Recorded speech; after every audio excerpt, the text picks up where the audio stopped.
Media మిత్రులందరికీ నమస్కారం. ఈరోజు కూటమి ప్రభుత్వం అధికారంలోకి వచ్చినప్పటి నుంచి వైఎస్ఆర్ కాంగ్రెస్ పార్టీ సానుభూతి పరులుగా ఉన్న గ్రామ సర్పంచుల మీద వేధింపుల పర్వం రోజు రోజుకి పెరిగిపోతూ ఉంది. ఎవరైతే జిల్లా పంచాయతీ అధికారి ఉన్నారో అధికార పార్టీ నాయకులు ఏది చెప్పితే అది చేస్తూ వాళ్ళు పెట్టిన తప్పుడు కంప్లైంట్ల మీద ఎంక్వైరీలు వేసి తప్పుడు రిపోర్ట్లు సృష్టించి మరీ ఎవరైతే వైసీపీ సానుభూతి పరులుగా ఉన్న సర్పంచుల మీద ఈరోజు వేధింపులు చేస్తూ ఉన్నారు. ఈరోజు నేను శ్రీరామవరం గ్రామానికి సర్పంచ్గా కూడా గత 4 సంవత్సరాలుగా పనిచేస్తూ ఉన్నాను. ఈ కూటమి ప్రభుత్వం అధికారంలోకి వచ్చిన తర్వాత 19/9/2024 తేదీన ఆ గ్రామంలో తెలుగుదేశం పార్టీకి సంబంధించిన 2 వార్డు మెంబర్లు త్రినాథ్ మరియు విజయలక్ష్మి అనే 2 పేర్ల మీద డిపిఓ గారికి నా మీద ఒక కంప్లైంట్ పెట్టడం జరిగింది. దాదాపు 8 నెలల పాటు ఎంక్వైరీ చేశారు డిపిఓ గారు. ఒక 10 మంది టీంను వేసి 2 డిఎల్పిఓలను వేసి ఎంక్వైరీ చేయడం జరిగింది. ఎంక్వైరీ చేసి మొన్న 23వ తేదీన మీపై ఈ విధంగా చర్యలు తీసుకుంటా ఉన్నాం, మీ చెక్ పవర్ని రద్దు చేస్తూ ఉన్నాం, నా యొక్క ఆదేశాల మీద మీకు ఏదన్నా అభ్యంతరాలు ఉంటే కనుక మీరు వారం రోజుల్లోపు జిల్లా కలెక్టర్ గారికి అప్పీల్ చేసుకోండి అని చెప్పి నాకు ఒక ఆర్డర్ ఇవ్వడం జరిగింది. ఈరోజు ఈ డిపిఓ ఎవరైతే ఉన్నారో ఆవిడ ఎంక్వైరీ ఎలా ఉందంటే నిజంగా ఈరోజు నేను గర్వపడుతూ ఉన్నాను. 8-9 నెలల పాటు 12-13 మంది టీంని ఎంక్వైరీ చేసి కనీసం మా గ్రామ పంచాయతీలో ₹1 కూడా నిధులు దుర్వినియోగం అయినట్టు వాళ్ళు రుజువు చేయలేకపోయారు. కానీ ఏదో రకంగా అధికార పార్టీ నాయకుల్ని సాటిస్ఫై చేయాలని చెప్పి రికార్డుల్లో కొన్ని అడ్మినిస్ట్రేషన్ లూప్స్ చూపించి ఈరోజు నా చెక్ పవర్ని తొలగించడం జరిగింది. ఈరోజు నేను డిపిఓ గారిని అడుగుతూ ఉన్నా, మీరు ఇందులో ఇది యాక్చువల్గా డిపిఓ గారు ఈ కారణాలు చూపించి ఈరోజు చెక్ పవర్ తొలగించడం జరిగింది. ఈరోజు వీళ్ళ ఎంక్వైరీలు ఎంత దారుణంగా ఉన్నాయో మీ అందరికీ కూడా ఖచ్చితంగా తెలియాలి. ఈ ఎంక్వైరీలో ఉన్న కొన్ని మీకు చదివి వినిపిస్తా. వాళ్ళు నా చెక్ పవర్ తొలగించడానికి వాళ్ళు చూపిన కారణాలు. ఇందులో మొదటగా అబ్జెక్షనబుల్ అమౌంట్ అని చెప్పి ₹26,510 ఇందులో చూపించారు. ఇందులో ఈ అమౌంట్కి డిపిఓ గారి అభ్యంతరం ఏంటంటే సదరు ఖర్చునకు బిల్లులు కలవు, తీర్మానం కలదు, స్టాక్ రిజిస్టర్లో చూపి ఉండలేదంట. అంటే ఈ అమౌంట్ మీరు ఖర్చు పెట్టినందుకు బిల్లులు ఉన్నాయి, తీర్మానం ఉంది, స్టాక్ రిజిస్టర్లో అంట ఈ అమౌంట్ చూపించలేదంట. నేను డిపిఓ గారిని అడుగుతా ఉన్నా, గ్రామ సర్పంచ్ చూపిస్తాడమ్మా స్టాక్ రిజిస్టర్లో అమౌంట్? దీనికి గ్రామ సర్పంచ్కి ఏంటి సంబంధం? స్టాక్ రిజిస్టర్లో అమౌంట్ చూపించకపోతే ఈ అమౌంట్ మిస్యూజ్ అయినట్ట, ఈ నిధులు దుర్వినియోగం అయినట్ట.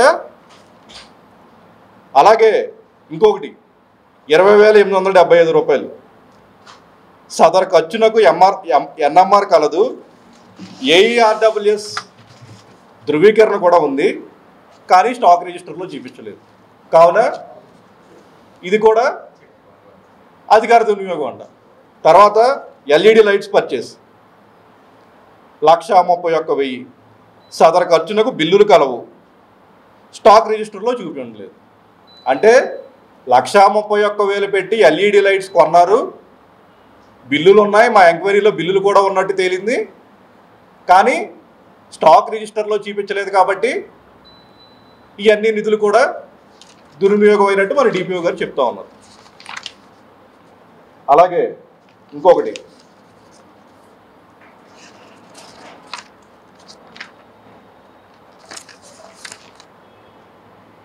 ఎవరైతే పంచాయతీలో స్వీపర్స్ ఉంటారు, ప్రతి పంచాయతీలో ఆ స్వీపర్స్కి ప్రతి నెల కూడా శాలరీస్ ఇస్తూ ఉంటాం. ఆ శాలరీస్ దాదాపుగా 2 సంవత్సరాల్లో దాదాపుగా 2 లక్షల రూపాయలు స్వీపర్లందరికీ కూడా, ఆ స్వీపర్లు కానీ ఆ పంచాయతీలో ఉండే స్టాఫ్కి కానీ తర్వాత కంప్యూటర్ ఆపరేటర్లకు కానీ జీతాలు ఇవ్వడం జరిగింది. దానికి మన డిపిఓ గారు ఏమంటారంటే, స్వీపర్లకి కంప్యూటర్ ఆపరేటర్లకి అందరికీ కూడా జీతాలు ఇచ్చారు, అన్నీ బాగానే ఉన్నాయి, కానీ ఆ జీతాలు ఇవ్వటానికి డిపిఓ దగ్గర ఆర్డర్ తీసుకోలేదు కాబట్టి మీరు ఇచ్చిన జీతాలన్నీ కూడా మిస్ ఆపరేషన్ కిందకు వస్తాయని చెప్పి డిపిఓ గారు చెప్తూ ఉన్నారు. ఈరోజు నేను మీడియా మిత్రులందరికీ, ఇది అందరికీ కూడా తెలిసిన విషయమే, కరోనా అయిపోయిన తర్వాత 2023, 2024, 2024, 2025 ఈ 2 సంవత్సరాలకి కూడా ఈ శానిటేషన్ వర్కర్స్కి కానీ కంప్యూటర్ ఆపరేటర్స్కి కానీ లేకపోతే పంచాయతీలో పనిచేసే ఏ స్టాఫ్కి కూడా జీతాలు మీద ఏ పంచాయతీకి కూడా అప్పుడున్న డిపిఓ గారు ఆర్డర్స్ ఇవ్వలేదు. కావాలంటే మీరు ఒకసారి ఎంక్వైరీ చేసుకోండి. మరి డిపిఓ గారికి తెలిసి చేస్తున్నారో లేకపోతే అధికార పార్టీ నాయకులు చెప్పినట్టు చేస్తా ఉన్నారో మాకైతే అర్థం కావట్లేదు. ఎవరైతే అప్పుడు డిపిఓ గారు ఏ పంచాయతీకి కూడా ఆర్డర్స్కి ఇవ్వకపోయినా కూడా మా ఆర్డర్స్ లేవు కాబట్టి, మా ఆర్డర్స్ లేకుండా మీరు మీ పంచాయతీల్లో శానిటేషన్ వర్కర్స్కి జీతాలు ఇచ్చారు కాబట్టి ఆ మొత్తం అమౌంట్ కూడా మిస్ ఆపరేషన్ కింద తీసుకుంటున్నామని చెప్పి డిపిఓ గారు చెప్తూ ఉన్నారు. ఇప్పుడు నాకు అర్థం కాని విషయం ఏంటంటే, డిపిఓ గారు నేను అడుగుతూ ఉన్నా, మీరు ఒక ఉన్నతమైన ఉద్యోగం చేస్తూ ఉన్నారు, మిస్ ఆపరేషన్ అంటే ఏంటి? అది నిధుల దుర్వినియోగం అంటే ఏంటి? ఆ నిధులు ఏదన్నా ఖర్చు పెట్టకుండా మేము పంచాయతీ నిధులు దుర్వినియోగం చేసినా లేకపోతే పంచాయతీలో ఏదైనా వర్కులు చేయకుండా వర్కులు చేసినట్టు చూపించి దుర్వినియోగం చేసినా అది మిస్ ఆపరేషన్ అంటారు. కానీ మీరు ఇక్కడ విచిత్రమైన కారణాలు చెప్తా ఉన్నారు. స్టాక్ రిజిస్టర్లో ఎంట్రీ చేయలేదంటారు, డిపిఓ దగ్గర పర్మిషన్ లేదంటారు, లేకపోతే వౌచర్ల మీద సంతకాలు లేవంటారు. ఇవన్నీ సర్పంచ్ బాధ్యత? రికార్డు వర్కుల్లో ఈ వౌచర్లు, స్టాక్ రిజిస్టర్లు, డిపిఓ ఆఫీస్కి వెళ్ళి ఆర్డర్లు సర్పంచ్ తీసుకుంటాడా? ఏమీ లేని దగ్గర ఏదో రకంగా అధికార పార్టీ నాయకులకి కొమ్ము కాయడానికి, ఏదో రకంగా అధికార పార్టీ నాయకుల్ని సాటిస్ఫై చేయడానికి, ఎవరైతే వైఎస్ఆర్ కాంగ్రెస్ పార్టీలో బలంగా వాళ్ళ గొంతు వినిపిస్తూ ఉన్నారో వాళ్ళని టార్గెట్ చేసి ఈరోజు డిపిఓ గారు వేధింపులకు పాల్పడుతూ ఉన్నారు. అలాగే ఇది ఐలవ్ శ్రీరామవరం అని చెప్పి మా పంచాయతీలో నేను కొంతమంది మా మిత్రులు కలిసి దాదాపు 6 లక్షల రూపాయల ఖర్చుతో ఇది నిర్మించడం జరిగింది. దీని మీద తెలుగుదేశం పార్టీ వాళ్ళు కంప్లైంట్ పెట్టారు. మా సొంత డబ్బులతో మేము నిర్మిస్తే పంచాయతీ డబ్బుల్లో నిర్మించారు అని చెప్పి డిపిఓ గారికి కంప్లైంట్ పెడితే డిపిఓ గారు దీని మీద కూడా ఎంక్వైరీ చేయడం జరిగింది. మరి డిపిఓ గారు ఇచ్చిన రిపోర్ట్లో ఇది అసలు పంచాయతీలో నిర్మించారా లేకపోతే సొంత డబ్బులతో నిర్మించారా మీరు రాయాలి కదా. వీటి మీద మాత్రం డిపిఓ గారు స్పందించరు. నిజంగా ఈరోజు ఈ డిపిఓ గారు జిల్లాలో బాధ్యతలు తీసుకున్న దగ్గర నుంచి ఈవిడి ఒకటే పని మీద ఉన్నారు. ఎవరైతే వైఎస్ఆర్ కాంగ్రెస్ పార్టీ సర్పంచులు ఉన్నారో ఏదో రకంగా వాళ్ళని ఆ బాధ్యతల నుంచి తొలగించాలి. దాదాపుగా ఇప్పటికీ ఒక 7-8 మంది సర్పంచుల్ని చెక్ పవర్లు తీసినట్టు ఉన్నారు. నిజంగా వాళ్ళు కోర్టులకు వెళ్ళి కోర్టులు డిపిఓ గారికి మొట్టికాయలు వేస్తున్నా కూడా బుద్ధి రావట్లేదు. ఈ రోజు ఆవిడ అదే పనిలో చేస్తూ ఉన్నారు. నిజంగా వీళ్ళు పెట్టే కంప్లైంట్లు కూడా ఎలా ఉన్నాయంటే, ఇందులో వీళ్ళు పెట్టిన కంప్లైంట్లో మీకు చదివి వినిపిస్తున్నారు. గ్రామ సర్పంచ్ గారు కరోనా వ్యాధి ప్రబలినప్పుడు శానిటేషన్ మరియు సూపర్ శానిటేషన్ చేయకుండా ప్రజలు రోగాలకి గురయ్యే విధంగా చేసి శానిటేషన్ చేసినట్టుగా చూపించి నిధులు స్వాహా చేశారంట. అన్న మిమ్మల్ని అందరూ అడుగుతా ఉన్నా, కరోనా వచ్చినప్పుడు పంచాయతీ ఎన్నికలు జరిగినాయి అన్న? నేను సర్పంచ్నా? పంచాయతీ ఎన్నికలు ఎప్పుడు జరిగినాయి? డిపిఓ గారికి కనీసం ఈ కనపడుతుందా? వాళ్ళు పెట్టిన కంప్లైంట్లో కోవిడ్ అప్పుడు అంట నేను సర్పంచ్గా పనిచేస్తా ఉన్నానంట, నిధులు దుర్వినియోగం చేశారంట. అసలు కోవిడ్ అప్పుడు నేను సర్పంచ్గా ఎక్కడ ఉన్నా? కోవిడ్ అప్పుడు స్పెషల్ ఆఫీసర్లు ఉన్నారు, స్పెషల్ ఆఫీసర్లో పరిపాలన జరిగింది. కోవిడ్ అయిపోయిన తర్వాత అసలు కోవిడ్ వల్లే కదా ఎలక్షన్లు కూడా వాయిదా చేసింది అప్పుడున్న ఎలక్షన్ కమిషన్. ఈ విధంగా కంప్లైంట్లు పెడతా ఉన్నారు. అలాగే మా గ్రామంలో రైస్ గోడౌన్ ఒకటి వైఎస్ఆర్ కాంగ్రెస్ పార్టీ ప్రభుత్వం వచ్చిన తర్వాత నిర్మించడం జరిగింది. ఆ రైస్ గోడౌన్లో ఉండ వాళ్ళు ఏదైతే పంచాయతీకి పన్ను కడతారో ఆ పన్ను అంట పంచాయతీలో జమ చేయకుండా అంట మేము స్వాహా చేసామని చెప్పి ఒక కంప్లైంట్ ఇవ్వడం జరిగింది. డిపిఓ గారు ఎంక్వైరీ చేశారు. ఎంక్వైరీలో మాత్రం ఇది నిజమో అబద్ధమో కూడా డిపిఓ గారు చెప్పరు. ఈరోజు ఏదో రకంగా మా క్యారెక్టర్ అసాసినేట్ చేయాలి, ఏదో రకంగా మమ్మల్ని ఇబ్బంది పెట్టాలనే ఉద్దేశంతో అధికార పార్టీ నాయకులతో డిపిఓ గారు కొమ్మక్కై మరి ఒక్క రూపాయి కూడా దుర్వినియోగం కాని చోట ఏదో అయిపోయిందని చెప్పి రికార్డుల్లో లేని ఉన్నట్టు మ్యానిపులేషన్ చేసి సృష్టించి ఈరోజు తప్పుడు రిపోర్ట్లు ఇస్తూ ఉన్నారు. నేను ఈరోజు డిపిఓ గారికి చెప్తా ఉన్నా, మీరు చాలా ఉన్నతమైన ఉద్యోగంలో ఉన్నారు, మీ ఉద్యోగ ధర్మం మీరు నిర్వర్తించండి. అంతేగాని గ్రామాల్లో ఏదో ఒక ఇలా తప్పుడు కంప్లైంట్లు మీ దగ్గరికి వస్తే దాని మీద మీరు ఆ డిఎల్పిఓ గారికి ఇచ్చేసి ఆయనతో మీ ముందు కూర్చోబెట్టుకుని ఇష్టం వచ్చినట్టు తప్పుడు రిపోర్ట్లు రాపించి మీ చెక్ పవర్లు తీసేసాం లేకపోతే మిమ్మల్ని అనర్హత వేసేస్తామంటే కుదరదు.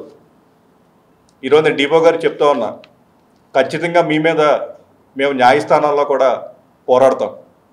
అలాగే మరొకటి కూడా డిపో గారు చెప్పడం జరిగింది, మీరు ఈ ప్రభుత్వం వచ్చిన తర్వాత పంచాయతీ సమావేశాలకి హాజరు కావటం లేదు, హాజరు కానందుకు మిమ్మల్ని సర్పంచ్గా ఎందుకు అనర్హత వేయకూడదని చెప్పి ఇంకో క్వశ్చన్ డిపో గారు అడుగుతూ ఉన్నారు.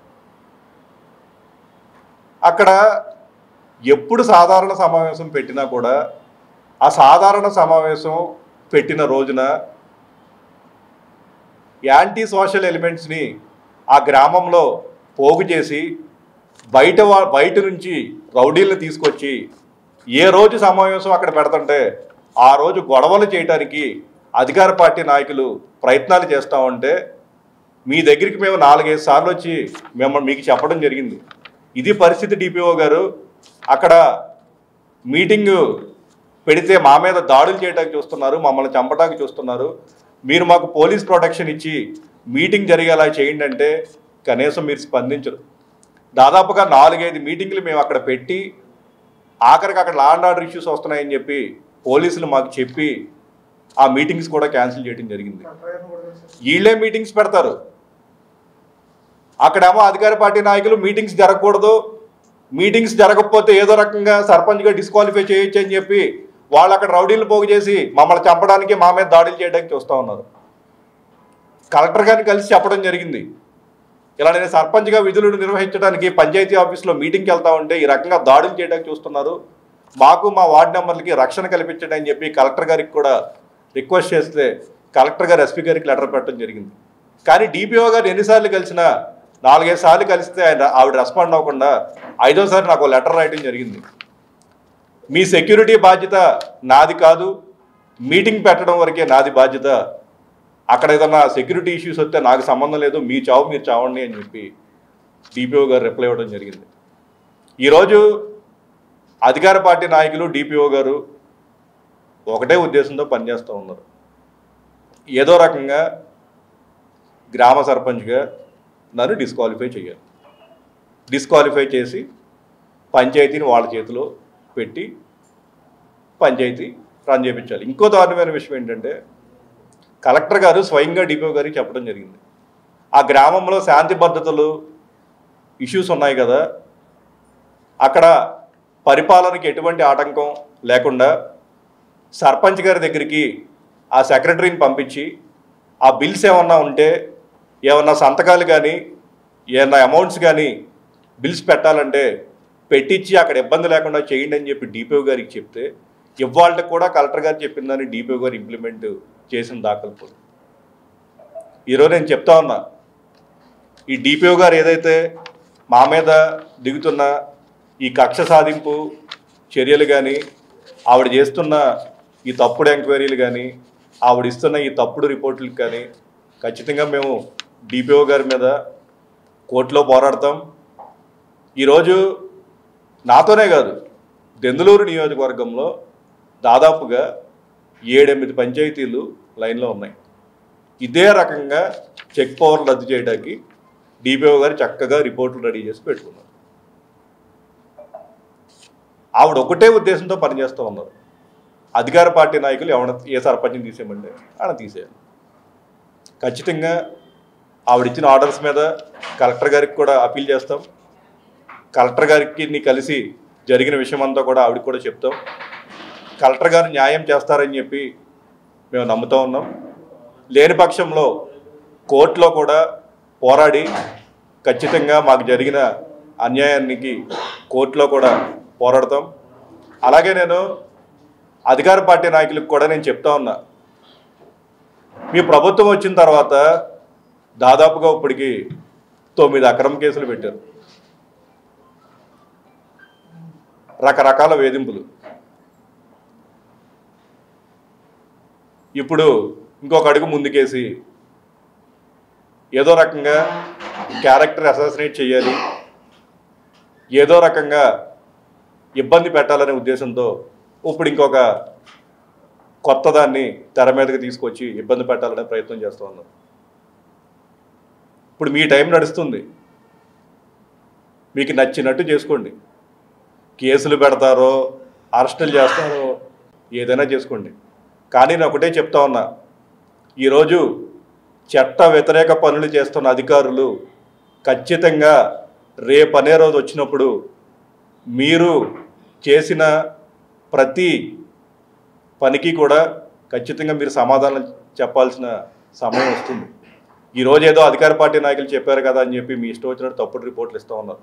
రేపొద్దున ఖచ్చితంగా చట్టపరంగా మీరు చేసిన పనికి ప్రతి దానికి కూడా మేము సమాధానం చెప్తామని చెప్పి ఈరోజు నేను అధికారులకు కూడా చెప్తూ, ఇప్పటికైనా కూడా మీ కక్ష సాధింపు పనులు ఆపాలని చెప్పి నేను జిల్లా డిపిఓ గారికి, అలాగే ఈ రిపోర్ట్లు తప్పుడు రిపోర్ట్లన్నీ కూడా ఎంతో అద్భుతంగా ఈరోజు తయారు చేస్తున్న డిఎల్పిఓ గారికి కూడా నేను చెప్తాను.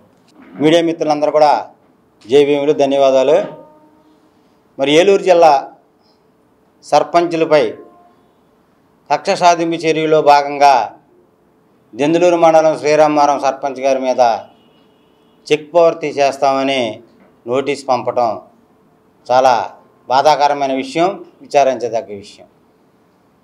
ఈ జిల్లాలో మరి 1994 పంచాయతీరాజ్ యాక్ట్ ఏదైతే చెప్తుందో అది మరిచిపోయి అధికారులు ప్రవర్తిస్తున్నారేమని మాకు అనిపిస్తుంది.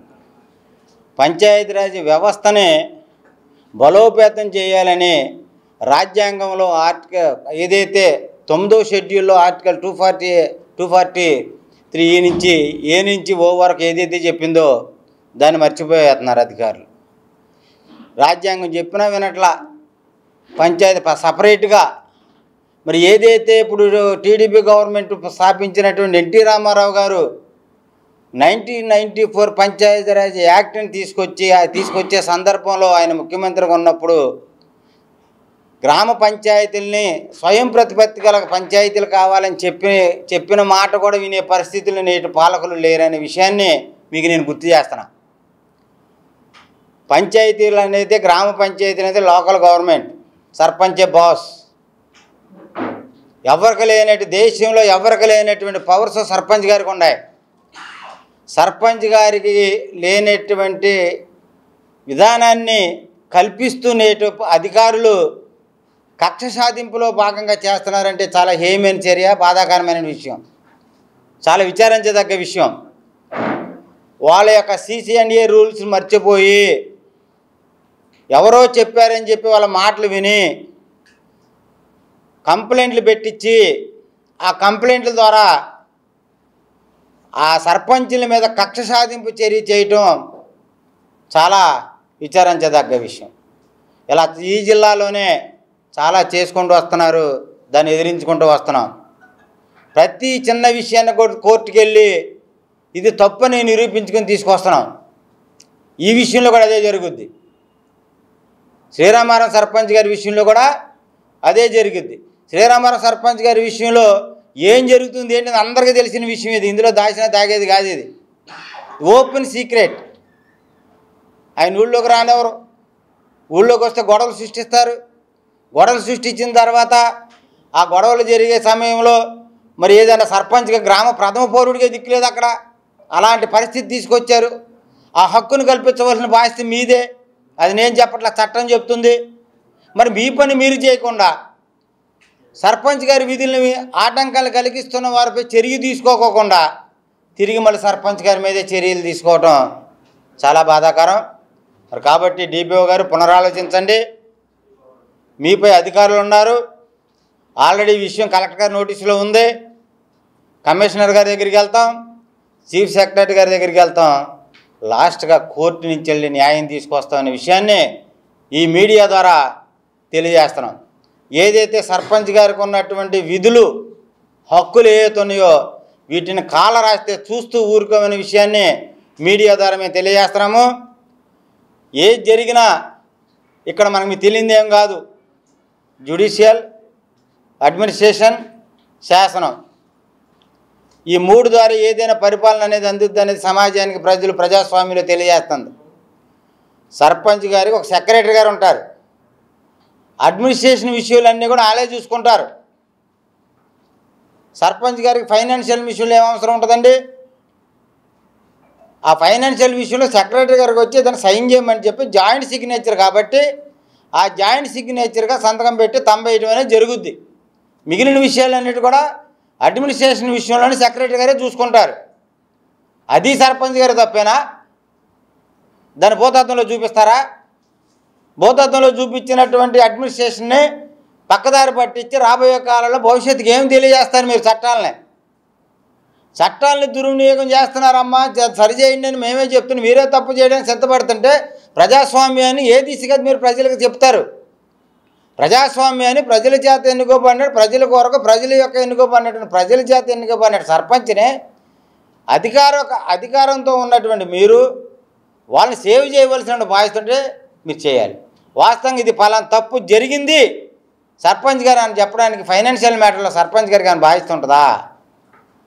ఉంటుంది. ఎప్పుడది జాయింట్ దాంట్లో మీరు అడిగి జాయింట్ ఇద్దరిని కూర్చోపెట్టి చేసినప్పుడు. మరి అలా కాకుండా ఓన్లీ సర్పంచ్ గారి మీద కాన్సన్ట్రేషన్ చేసి ఎవరో చెప్పారని ఉద్దేశం చేస్తే అది చట్టం ఊరుకోదు. న్యాయస్థానానికి వెళ్తాం, న్యాయస్థానంలో తప్పనిసరిగా న్యాయాన్ని కాపాడడానికి కోసం న్యాయం ముందు మేము ముందుకెళ్ళి దీన్ని సాధించుకొస్తామనే విషయాన్ని పత్రిక ద్వారా తెలియజేస్తాం. DPO గారు గతంలో ఉన్నటువంటి SC సర్పంచుల మీద కూడా చెక్ పవర్ తీసే విషయంలో కూడా నేను పత్రికాముఖంగానే మీకు తెలియజేశాం. మరి దయచేసి ఇలాంటి తప్పులు జరగకోకుండా చూసుకోండి. ఇది ప్రజాస్వామ్య దేశం. దట్టో రాజ్యాంగంలో ఫుల్ హక్కులు ఇచ్చారు. సర్పంచ్కున్న హక్కులు ఏ నాయకుడికి లేవు. అది మీరే క్లాసులు పెట్టి చెప్తూ ఉంటారు. చెప్పేది ఒకటి, చేసేది ఒకటే. దయచేసి అలా చేయకండి. తెలుగుగల ఉన్నటువంటి సర్పంచులను ఎలా ఇరికించాలి, ధైర్యంగా ఉన్న సర్పంచులను ఎలా ఇబ్బంది పెట్టాలని చూస్తున్నారే తప్ప వీళ్ళ ద్వారా ప్రజలకి సర్వీస్ ఇప్పించే మార్గం చేద్దామనే ఆలోచన మరి అధికారికి లేకపోవటం చాలా విచారించదగ్గ విషయం. మరి శ్రీరామవరం సర్పంచ్ గారి విషయంలో తిరిగి పునరాలోచించండి. అలా కాని పక్షంలో సర్పంచులందరిని ఏకం చేసి రాష్ట్ర ఉద్యమం చేయడానికి వెనకాడమని సందర్భంగా నేను డిమాండ్ చేస్తున్నాను. ఎట్టి పరిస్థితుల్లోనూ ఈ సమస్యని త్వరగా క్లియర్ చేయండి. అలా జరగని పక్షంలో రాబోయే రోజుల్లో న్యాయ పోరాటానికి సిద్ధం అవుతున్నామని ఈ సందర్భంగా నేను తెలియజేస్తూ, దయచేసి అమ్మా కలెక్టర్ గారు ఈ విషయంలో మీరు శ్రద్ధ చూపండి. సర్పంచులకు చాలా అన్యాయం జరుగుతుంది. ప్రత్యామ్నాయ పాలన కోసం కృషి చేస్తున్నారు, మరి చట్టాన్ని దుర్వినియోగం చేస్తున్నారు. నాలాంటి ప్రశ్నించే వాడినే అడ్డు పెట్టడానికి సిద్ధపడుతున్నారు. అయినా మేము దాన్ని లెక్క చేయనటువంటి పరిస్థితి. ఎందుకంటే మేము న్యాయబద్ధంగా ఉన్నాం, న్యాయ పోరాటం వైపు ఉన్నాం, ప్రజలకు న్యాయం చేయడానికి సిద్ధంగా ఉన్నాం. ప్రజల చేత ఎన్నుకోబడినటువంటి ప్రజాప్రతినిధులు మేము. ఏ నామినేటెడ్ పోస్ట్ ద్వారా ఎన్నికైనటువంటి వ్యక్తులం కాదు మేము. కాబట్టి ఈ విషయాన్ని మీరు ఆలోచించి ప్రజలకు న్యాయం చేయడం కోసం ఏలూరు జిల్లాలో దెందులూరు నియోజకవర్గంలో జరుగుతున్న సర్పంచులపై జరుగుతున్నటువంటి అన్యాయం వైపు ఉన్నటువంటి చట్టాలని సరిచేయవలసినటువంటి బాధ్యత కలెక్టర్గా మీకు ఉంది. కాబట్టి మరి కలెక్టర్ గారు కూడా ఈ విషయంలో మరి జోక్యం చేసుకుని డిపిఓ గారిని మరి ఈ విషయం మీద శ్రద్ధ చూపి మన శ్రీరామర సర్పంచ్ గారి విషయంలో పునరాలోచించి మరి ఏదైతే చెక్ పవర్ ఉందో మనకోసారి తెలియజేస్తాం. సర్పంచ్ గారు మీటింగ్ పెట్టడానికి వెళితే లా అండ్ ఆర్డర్ ప్రాబ్లం వస్తుందని చెప్పి మీరే దూరంగా ఉంచుతున్నారు. ఒక గ్రామ పంచాయతీ ప్రథమ పౌరుడు, మరి ఆ ప్రథమ పౌరుడికే న్యాయం జరగకపోతే మరి వేల మంది ఉన్నటువంటి ఓట్లు వేసినటువంటి ప్రజలు ఏ విధంగా వెళతారనేది డిపిఓ గారు మీరు సమాధానం చెప్పాలి. కాబట్టి ఈ విషయాలన్నింటిని కూడా దృష్టిలో ఉంచుకొని జరగబోయే రోజుల్లో సర్పంచులకు ఏ అన్యాయం జరిగినా ఏలూరు జిల్లాలో దెందులూరు నియోజకవర్గంలో భారీ స్థాయిలో సర్పంచులతో మీటింగ్ పట్టబోతాం కలెక్టర్ ఆఫీస్ ముందని సందర్భంగా నేను తెలియజేస్తూ సెలవు తీసుకుంటున్నాను. ముఖ్యంగా దెందులూరు నియోజకవర్గంలో గత శాసనసభ ఎన్నికల తదనంతరం జరిగేటటువంటి పరిణామాలన్నీ పత్రికా విలేకరులు కానివ్వండి, దెందులూరు నియోజక ప్రజలు కానివ్వండి, అందరికీ అవగతమైనటువంటి విషయమే. గతంలో ఎప్పుడూ లేనటువంటి పరిస్థితులు, ఏదో ప్రత్యేక పరిస్థితులు ఈ నియోజకవర్గంలో మాత్రమే ఉన్నాయనేటటువంటి భావన కలిగే విధంగా ఇటు సర్పంచులనే కాదు, ముఖ్యంగా గ్రామానికి ప్రథమ పౌరుడు సర్పంచులు అభద్రతా భావంతో నిత్యము రేపు ఏం జరుగుద్దో అనేటటువంటి దెనిదనిగండం నూరేళ్ళ ఆయుష్లాగా సర్పంచుల యొక్క ప్రయాణం ఉంది. గ్రామాభివృద్ధిలో నిర్ణయాలు తీసుకునేటటువంటి పరిస్థితులు లేకుండా ఆ గ్రామంలో ఒక నాని శ్రీరామవరం విషయంలోనే కాదు, మన వైసీపీ సర్పంచులు గెలిచినటువంటి, ఎంపీటీసీలు గెలిచినటువంటి, ఎంపీపీలు గెలిచినటువంటి, ఎంపీపీలుగా ఉన్నటువంటి పరిస్థితుల్లో కూడా ఒక ఎంపీపీ ఆ మండలంలో ఒక విధాన నిర్ణయం తీసుకుని ఇంప్లిమెంట్ చేసేటటువంటి పరిస్థితులు లేవు. ఒక సర్పంచి తన విధుల్ని నిర్వర్తిస్తూ ఆ గ్రామంలో అభివృద్ధి కానివ్వండి, అక్కడ శానిటేషన్ కానివ్వండి, డ్రింకింగ్ వాటర్ కానివ్వండి, ఇట్లాంటి విషయాల్లో వారు అక్కడ కావాల్సినటువంటి చర్యలు తీసుకునేటటువంటి అవకాశం లేకుండా సమాంతర వ్యవస్థని రూపొందిస్తూ అధికారులు కూడా సర్పంచ్కు ఉన్నటువంటి అధికారాలను అధిగమిస్తూ సమాంతర వ్యవస్థకి సపోర్ట్ చేస్తూ వెళ్తే ఇది మంచి వాతావరణాన్ని క్రియేట్ చేయదు. రాబోయే రోజుల్లో ఇది విపరిణామాలకు దారితీసేటటువంటి చర్య కానీ మంచి సాంప్రదాయానికి నాంది పలకదు. దయచేసి కలెక్టర్ గారు కానివ్వండి, డిపిఓ గారు కానివ్వండి, డిపిఓ గారు కానివ్వండి, డిఎల్పిఓ గారు కానివ్వండి, ఎవరైనా వీళ్ళు పై లెవెల్లో వాళ్ళు కూడా ఇట్లా ఒకవైపు మొగ్గితే రాబోయే పరిణామాలు చాలా బాధాకరంగా, చాలా తీవ్రంగా ఉంటాయని తెలియజేస్తున్నాను. బీసీ కార్పొరేషన్ ద్వారా ఉన్నటువంటి మిగిలిన పనిముట్లను ఆయా కేటగిరీల వైజ్గా ఇచ్చి దాన్ని అమౌంట్స్ అన్నీ రికవరీ చేసి వాళ్ళు ఇచ్చేయటం జరిగింది. దాని విషయంలో ఎటువంటి అవినీతి అబ్బాయి చౌదరి గారి ద్వారా కానీ వారి వ్యక్తుల ద్వారా కానీ జరగలేదని తెలియజేసుకుంటున్నాం. దీన్ని ప్రతి విషయాన్ని ఇష్యూ చేస్తూ నియోజకవర్గంలో శాంతి భద్రతలు నెలకొల్పాల్సిన, శాంతి భద్రతలను కాపాడాల్సినటువంటి ప్రజాప్రతినిధులు కానివ్వండి, అధికారులు కానివ్వండి, ప్రజల్లో అభద్రతాభావం కల్పిస్తూ నిత్యము ఏదో ఒక రకమైనటువంటి అలజడి సృష్టించే విధానాన్ని మానుకోవాలని, దయచేసి దెందులూరు నియోజకవర్గంలో ప్రశాంత వాతావరణాన్ని కల్పించడానికి మీరు కృషి చేసి దాన్ని కాపాడాలని కోరుకుంటున్నాను. అందరూ నమస్కారం. ఈరోజు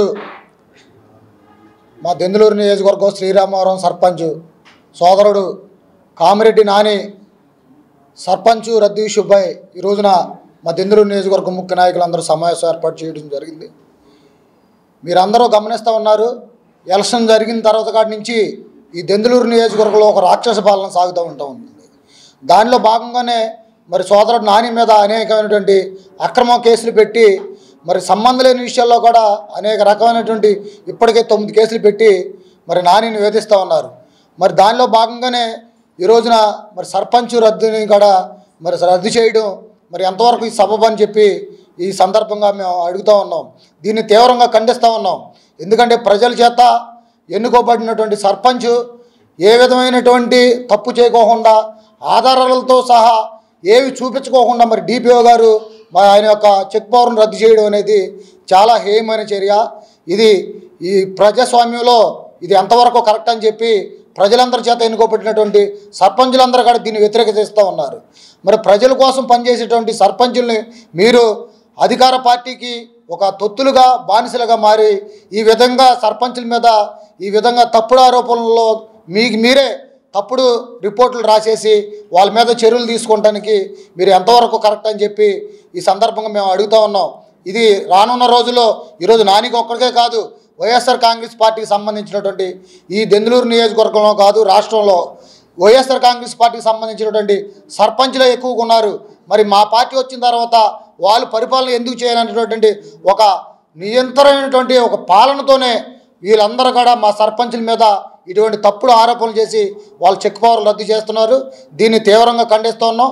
రానున్న రోజుల్లో మరి ఇంకా ఏ సర్పంచ్ మీద జరిగినా మేము అందరం కూడా ఐకమత్యంగా వైఎస్ఆర్ కాంగ్రెస్ పార్టీ పూర్తిగా వాళ్ళకి మద్దతు తెలుపుతూ ప్రతి సర్పంచ్ యొక్క వాళ్ళ యొక్క పరిమితిని మీరు ఎవరు అధికారులు కూడా దాటవేదని చెప్పి హెచ్చరిస్తూ ఉన్నాం. కోటి ఆశలతో వేల ఊసులతో 2 మనసులను ఒకటి చేసే కమనీయ దృశ్య కావ్యం కళ్యాణం. మీ ఇంట జరుగు శుభ వివాహ వేడుకలలో మన సంస్కృతి సంప్రదాయాలు ప్రతిబింబించేలా సుమనోహరమైన స్వర్ణ వర్ణాల సంగమంతో ముస్తాబైంది మీ చందన వారి కళ్యాణ కోవెల.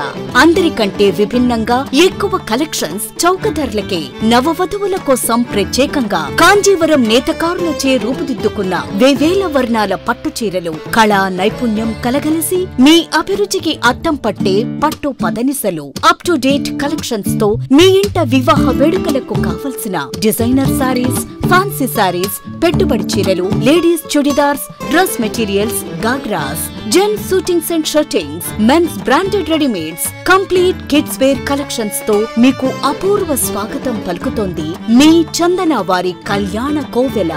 మా జ్యువెలరీ విభాగంలో బంగారు ఆభరణాలపై అతి తక్కువ తరుగు మజూరీ లేదు. వెండి వస్తువులపై అతి తక్కువ మజూరీ. విచ్చేయండి చందన బ్రదర్స్ ఏలూరు మరియు జంగారెడ్డిగూడెం.